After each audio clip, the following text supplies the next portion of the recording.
Welcome to Africa Pivotal Moments, a podcast where we engage with people in the news at the intersection of journalism and the media industry and the technology which impacts both industries in our increasingly ambiguous and fluid world.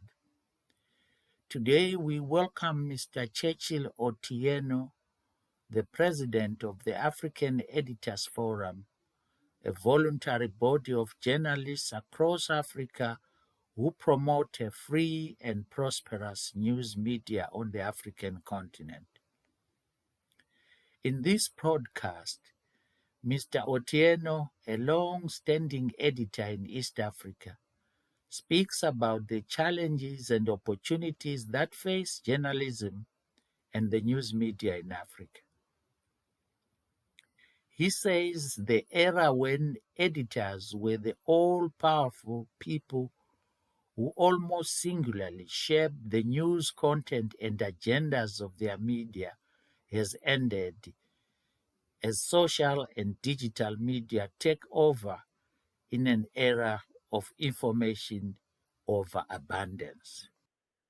A very good morning to you, Mr. Otieno, and a warm welcome to the podcast, The Africa Pivotal Moments. Thank you, Francis. Thanks for having me. Thank you. He's from Nairobi. Yes, we love to see people from Nairobi. We appreciate that. Yes. Maybe you could walk us through the sort of things which keep you awake at night these days as you work as president of the African Editors Forum. One main thing, actually, Francis, and that is how might we continue to make sure that critical journalism continues to happen, especially insofar as public interest media is concerned. This is because the traditional ways of enabling journalism has been advertising for the longest of time. But today we find that advertising as a source of revenue is no longer assured for journalism. And therefore, the question then arises, if advertising revenue is no longer available to pay for journalism, how else might we pay for journalism? And that's a big issue, not just in Africa, but actually globally. But we must find an African answer to it, or an answer that works in Africa for it. Thank you. So, what is the African answer? Are there any potential solutions so far as you work as the president of the African Editors Forum?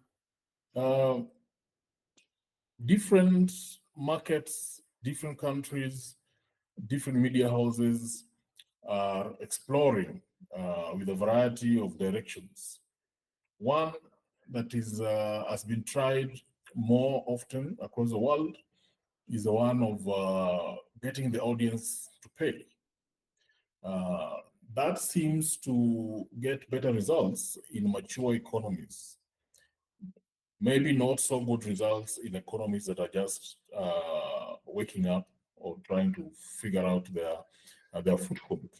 And therefore, reader revenue as a source of a way to sustain public interest media might be interesting, but not exactly impactful in Africa, because we know that a lot of the audiences that need the good journalism more may not have the levels of disposable income that would be, sizable enough to sustain good journalism.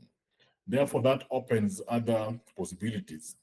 Things to do with philanthropy, for example, getting foundations to help pay for newsrooms to focus on subjects or questions or topics that otherwise would have been left out.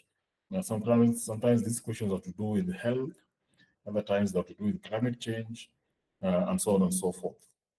But we are also beginning to realize that philanthropy tends to be very fickle, in that today the philanthropists might be interested in one topic, 6 months later, a year later, 2 years later, they move on. to other matters.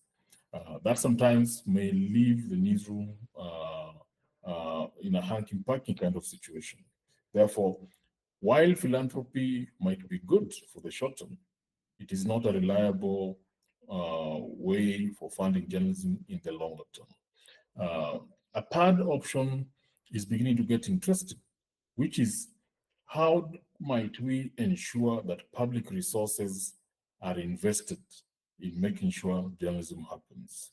One major challenge that comes with that in many people's minds is that public resources are often managed by governments. And governments, for the most part, are the focus of critical journalism because they manage affairs for the people. And sometimes they don't do it too well. Many think that if public resources become an important way of paying for journalism, that the risk to editorial independence increases exponentially. But the response so far has been that perhaps we then need to figure out how do we then mitigate that risk. Because good journalism serves the interests of the people, and the same people deserve good services from the government.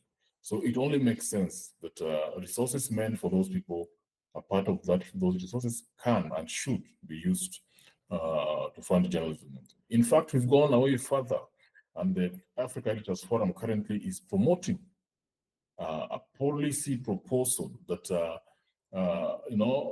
recoveries from anti-graft, anti-corruption campaigns. When anti-corruption measures lead to recoveries of some monies, a significant part of those monies should be used to pay for investigative journalism, because in many, more often than not, those recoveries are often informed by the works of journalists. So some ideas, as you can see, playing in the air, none of which has fully crystallized. The challenge is to the media executives, to the senior journalists, to media innovators, to figure out how might we develop models that that can be replicated across Africa, and that are solid enough to withstand the test of time as we move on. What we're telling editors is that this conversation must be led by people who are really committed to journalism for the people, not necessarily people who are in the media out of a want to make money. So it's not so much about making money, but it's about making money that feeds journalism. So we need people who are able to, connect that loop and make it go round. Thank you. Thank you. It does seem that the loss of public trust by the media is one of the central issues which I think the news media needs to address. How is that being addressed, certainly in parts of Africa, including where you are in East Africa? Um, what is emerging, and emerging fairly strongly, is that there is information asymmetry when it comes to public perception of the value that the media brings to the table as compared to that value as perceived by the media practitioners themselves. And we are saying that for as long as the public are unable to see that value clearly, that trust will continue to go down. And not just that, that the unique role that journalists play as purveyors of reliable information that is relevant to our people at any given time can be easily seen as replaceable, sometimes by even social media.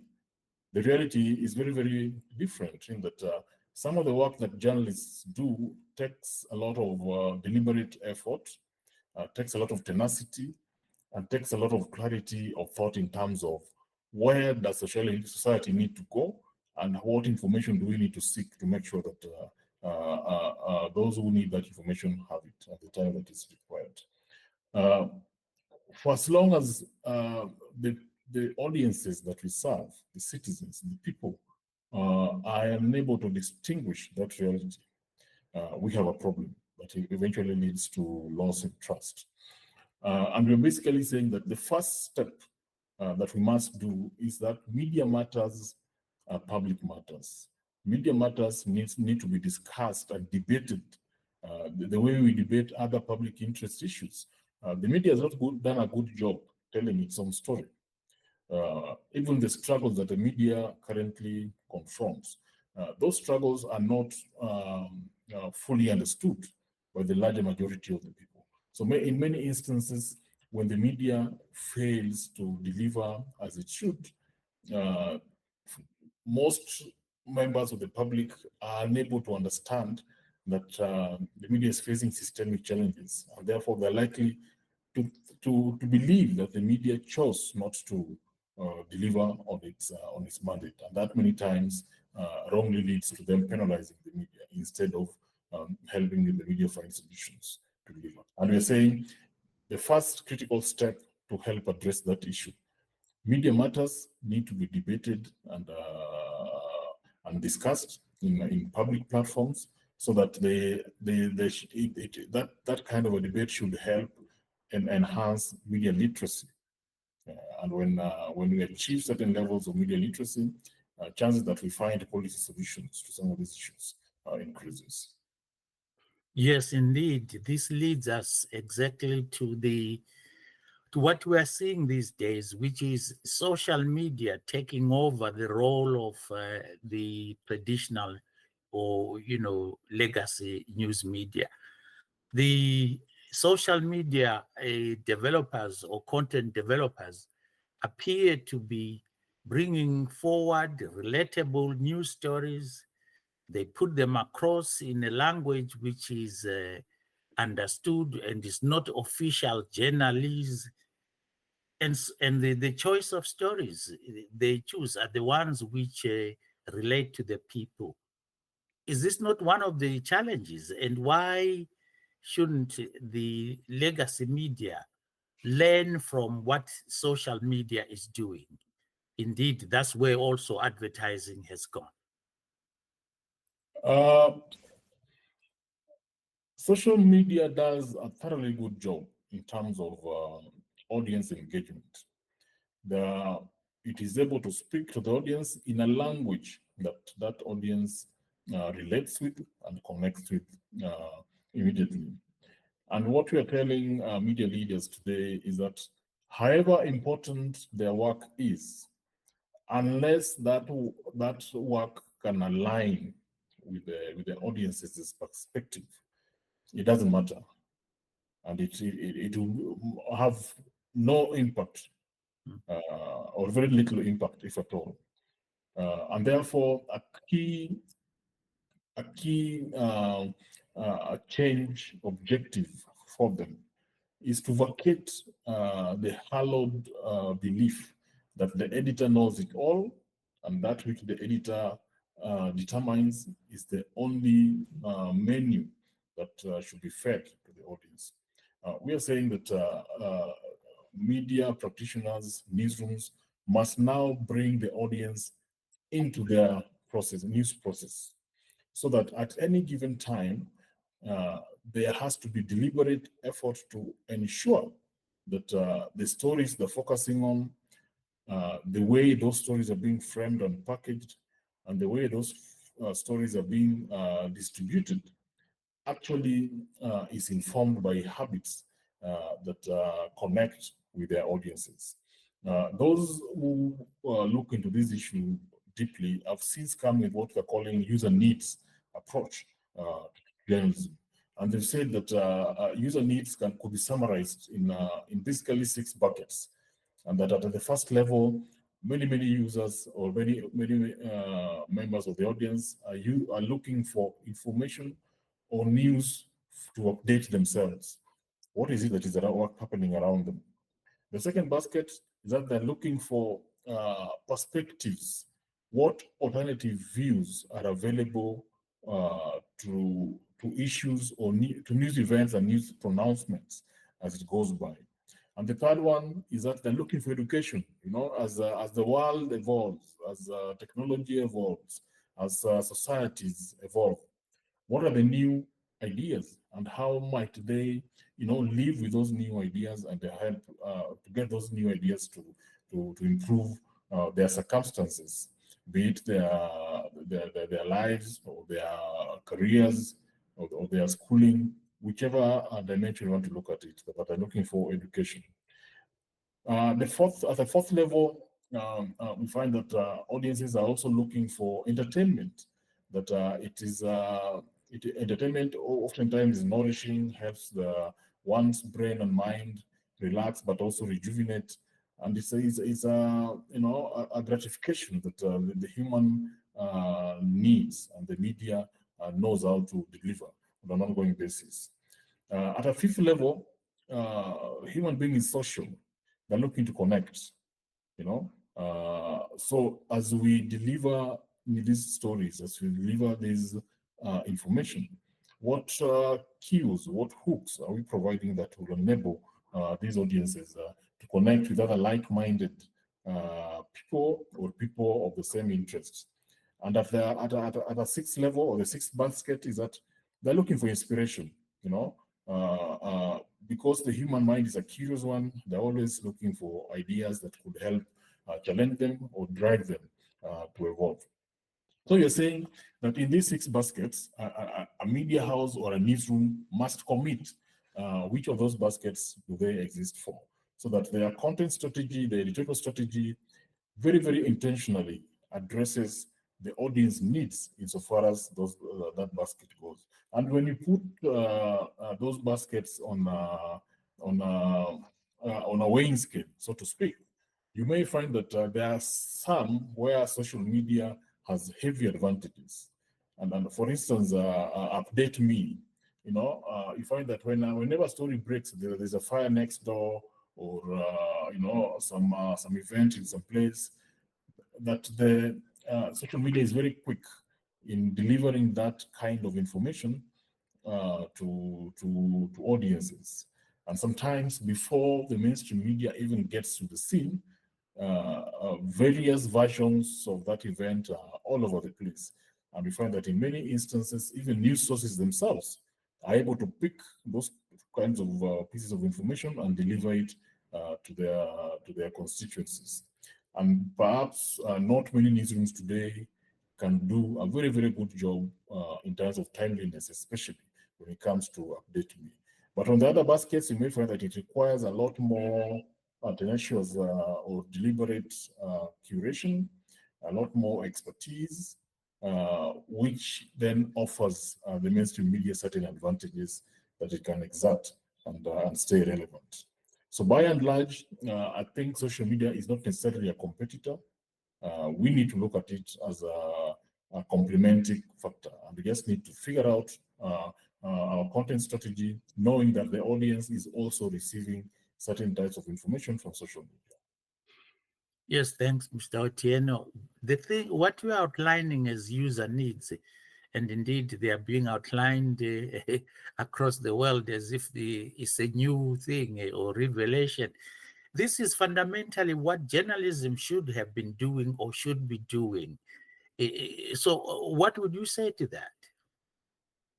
I think we did it for so long that we misled ourselves to think that it is inborn in us, that we shouldn't take cues from elsewhere.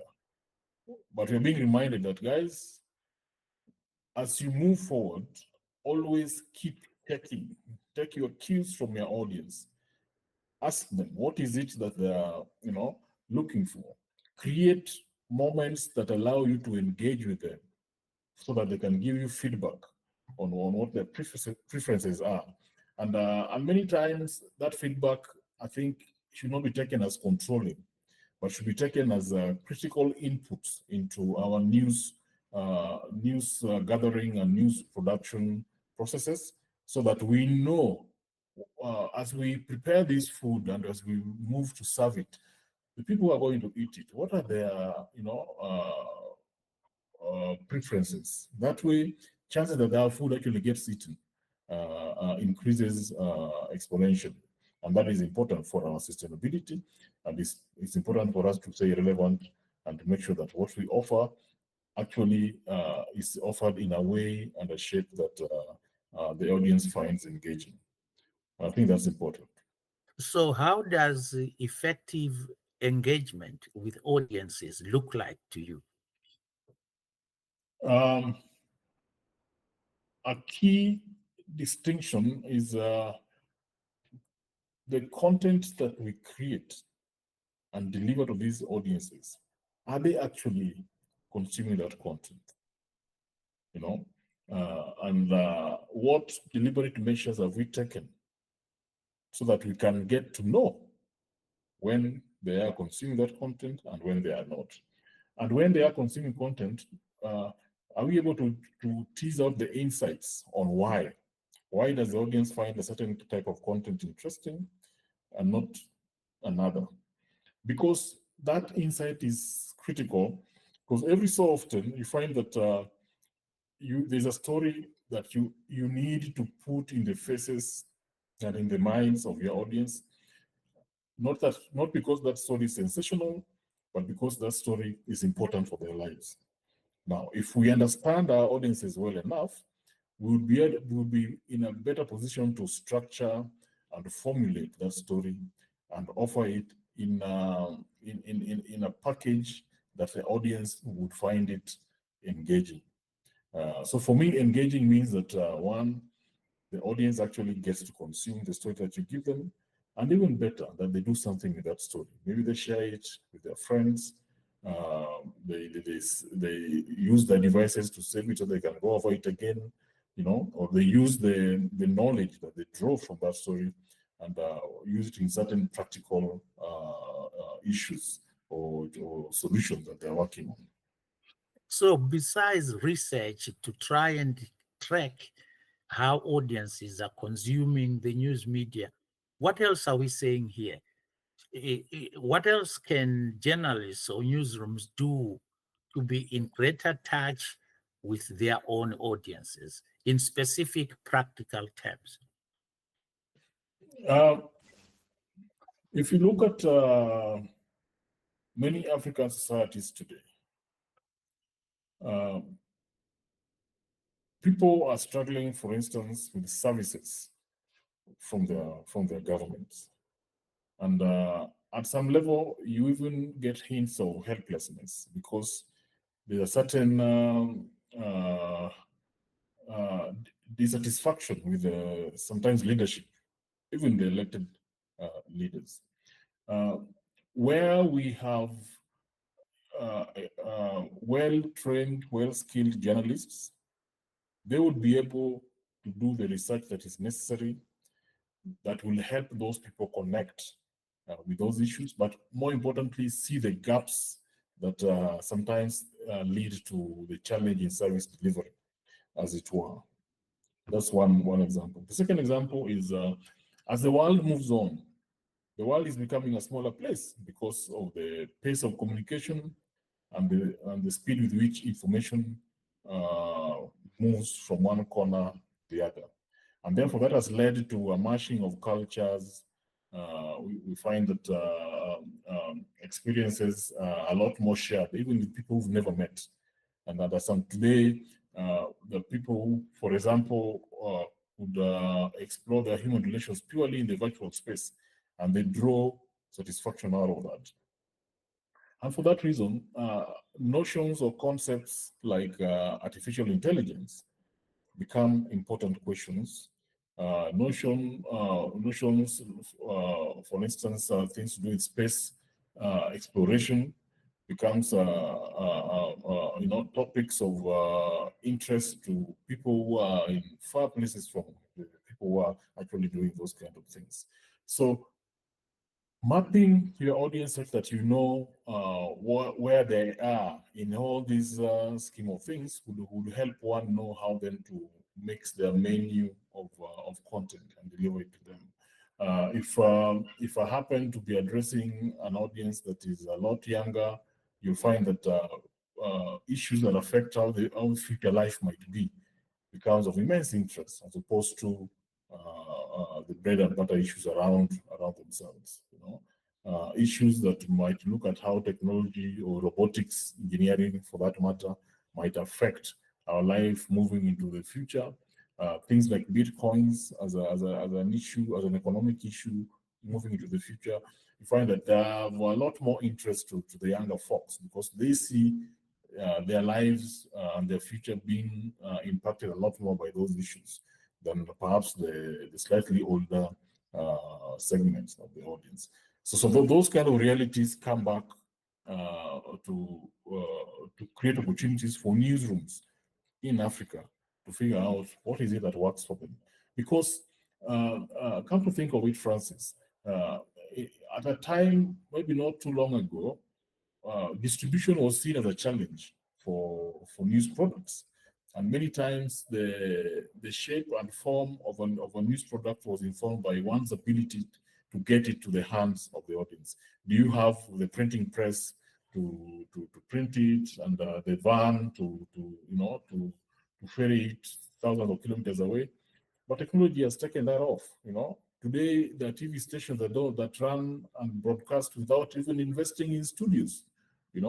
And they're able to reach a global audience if they wanted to. So that distribution challenge has been taken off, so that how we then figure out what kind of products to put in whose faces and minds is a much different assignment. Indeed, you are mentioning generative artificial intelligence, which is obviously one of the biggest technologies which have emerged since 2022. How is the news media harnessing the positive aspects of generative artificial intelligence while being mindful of some of its ethical challenges? We are currently at the tail end of a study which is seeking to inform exactly that question. And initial data shows that the most of our media are barely scratching the surface of this reality.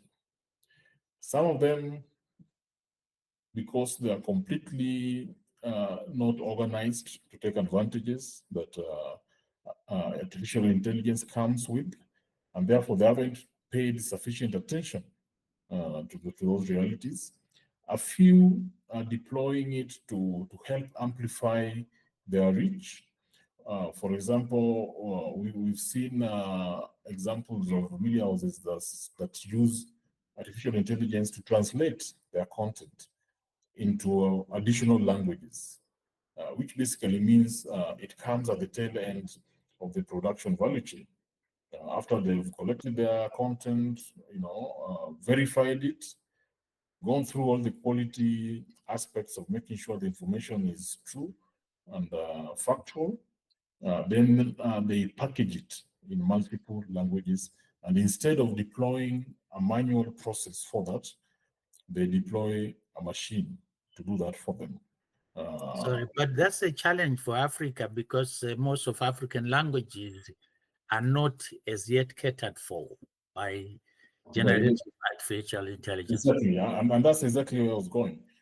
Because you quickly find that for languages like Swahili, you get possibilities that you may find a solution. But the minute you get out of that realm into the more African languages, you begin running into difficulties because there's very little documentation of those languages. For the most part, they're not properly, not structured in ways that can be easily used to train the language models for these AI engines.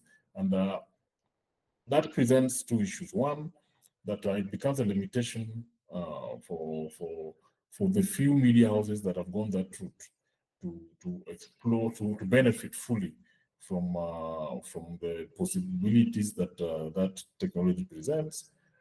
But two, it creates and it sort of disadvantages Africa when you compare to other parts of the world. Because we all know that new technologies have this ability to accelerate development. So when bits of it leaves portions of the globe out, unfortunately, it then means that those locations that have been left out run the risk of lagging behind in development. And it's a huge, real issue. And we're beginning to tell editors that AI is not just a tool, it is also a topic of immense public interest.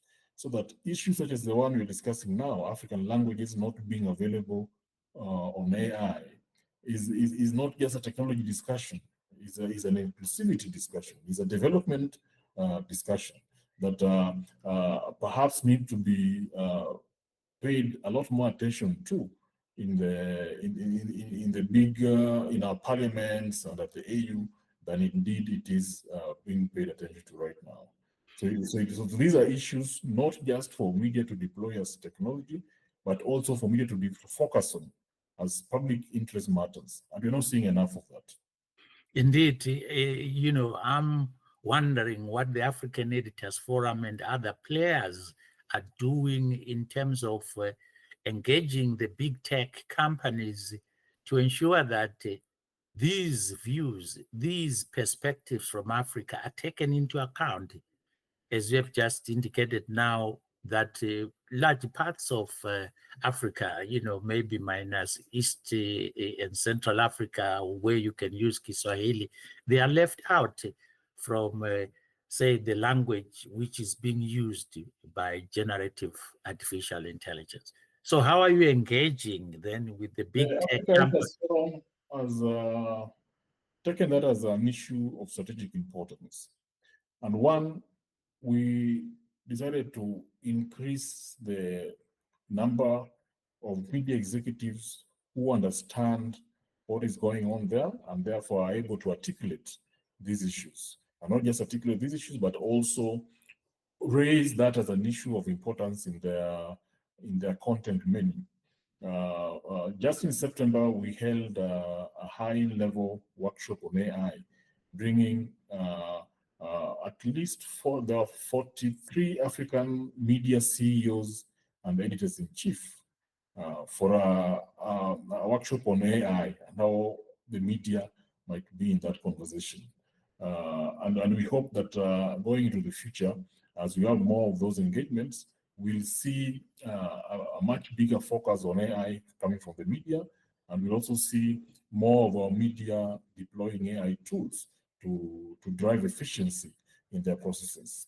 Number two, we've also realized that the AI companies find a lot of value in media content because this is content that is structured, that is already of an acceptable quality and exists in sufficient sizes to help them train their language models. But you're saying they are not paying the right price for this kind of content. And our main issue there in our analysis is that the media must be helped to learn how to bargain for a better price. So that discussion is currently going, and the Africa Editors Forum is part of it, if not the convener of this, to help publishers band together so that they can negotiate as an industry, as opposed to individually running to the big tech, in which case they more often than not end up with price erosion, so to speak. And that also links to other related issues such as data access, as well as access to information as such held by these big tech and other companies. What are you doing about that? Is the African Editors Forum? The African Editors Forum has come together with like-minded professionals and entities to form the Africa Data Alliance. And we're basically saying that there's a lot of data in Africa that would help improve the lives of Africans if it was made accessible to those who need it to make that possible. And a key group or category of people who are holding this data is the big tech. And we are saying that if we had access to this data, we would deliver media services better, we would deliver elections better, we will fight disease a lot better. And we're saying that it's not right that, uh, there would be entities sitting on this data and refusing to share it, even for the ends, for galvanted ends such as to help society. And we're beginning to engage with entities such as the African Union and some African governments and some other public institutions and multinationals to make sure that this reality, that there's awareness on the power that data brings in solving some of the societal challenges that we have, and that those who are holding this data, there's a way in which they can make that data available without necessarily losing its value themselves. Yeah, so the Africa editors is very central in that discussion. Thank you.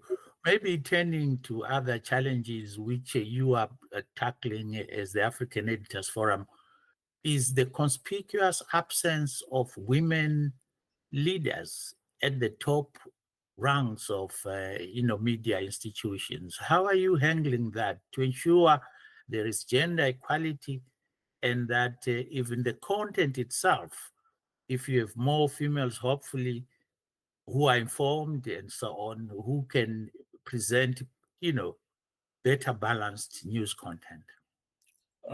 It connects a very, very important issue, and it connects to the audience perspective I spelled out earlier. Um, that audience perspective or question can never be answered fully unless you address the question of women. Yeah, we've made it clear to editors that more than half of the population in the world today are women, and if you are going to create content for any, however you define your audience, um, leaving out women means that you're ceding a big chunk of that audience. Number two, we've told them that given how gender roles go, we cannot pretend or imagine that we know what works for the segment of audience that is known as women. And the only way to be sure that we know is by making sure in these discussions, in these decisions, there is women participation. Yeah. The way newsrooms are structured is that the bigger decisions are made at the higher levels. So in those bigger decisions, we need women participating in them. And we have to be very deliberate in making sure that women are in the room as those discussions and decisions are held. There have been questions as to how we might create a pipeline that ensures that we have, skilled women available for those roles. And fairly good work has gone on the continent. We know that a project such as the Women in News project of WANIFRA has inspired and mentored many women to, basically take up the challenge, take in the lessons, and develop the skills necessary to lead. And some of them are fairly stand out as a great newsroom leaders, and we see the results of their work. It also has helped that we live at a time and age when sheer muscle in and of itself is less of a determining factor as to the performance of a journalist. That technology today enables us to safely go into places that previously women found not welcoming, and get the information and process that information and get it out in a timely way for our news process. So there's absolutely no reason why one should fail to hire a woman reporter, a woman editor, and deploy them as part of their newsroom. Thank you. It looks like some progress is being made there. Maybe we could also turn to the mental health of journalists, some of whom have been exposed to war situations, armed conflict, and so on. How are you dealing with this increasing psychosocial problem affecting journalists? Indeed, Francis. The nature of news work is that it comes with a lot of stress. To make it worse, a lot of news is handled under very strict deadlines. At a time when time is getting shorter, you can imagine what this does to a solitary mind. So what we've done is we are asking newsroom leaders and media executives that newsroom safety is as important an issue in their institutions as any other, and therefore they have to be a lot more deliberate in planning for it. And we look at safety at three levels. One is a traditional one that has been with us for the longest of time, which is physical safety. How do we make sure that this individual is aware of their circumstances, and the more sensitive stories they're working on, the more they have to be, have that safety dimension also linked in. But we also know that digital safety has now also risen is in a level of importance, mostly because we see that whenever media houses, journalists across Africa publish stories that the powerful don't like, the powerful oftentimes, either directly or indirectly, find ways to begin harassing them online. So there's a lot of trolling of journalists whenever they deliver big stories. It gets worse for women who end up being targeted a lot more when it comes to trolling. And sometimes we've seen that that has forced some of our journalists to reduce their social media exposure, for example, and unfortunately that can sometimes also impact their work. So it's a major safety issue. The third one is what you mentioned, psychosocial. That as you go through these stresses, the stress of the stress and trauma, I must add, of collecting news in certain situations, the pressure of making sure that you deliver, especially on time, that these sometimes put your mind, one's psychosocial health, under a lot of pressure. And the only way to deal with this one is to be aware that those risks abound in the work that we do, and to create support systems for our teams, so that whenever they're in these situations, or sometimes whenever they feel they need that support from experts available to help them deal with the psychosocial issues. Yeah, very important. In Kenya, we know some media houses that provide this service within their own HR policies. But we also know that the media regulator, the media council, has been helpful in situations where we've had many journalists going into stressful assignments, such as the recent demonstrations that ended up oftentimes in violence, with some of that violence being targeted on journalists. But it is an important question for newsroom leaders to make sure they budget for as part of their routine planning. Just finally, does the Africa Editors Forum, have authority or some power to really shape dramatically the shape of news media in different parts of Africa? Or is as a voluntary organization, you can only appeal to members to do some of these things? Uh, we can only appeal, but we also can do more than appeal, because by documenting these realities, for instance, this current study that we're doing, we are able to professionally spotlight these as issues that need addressing.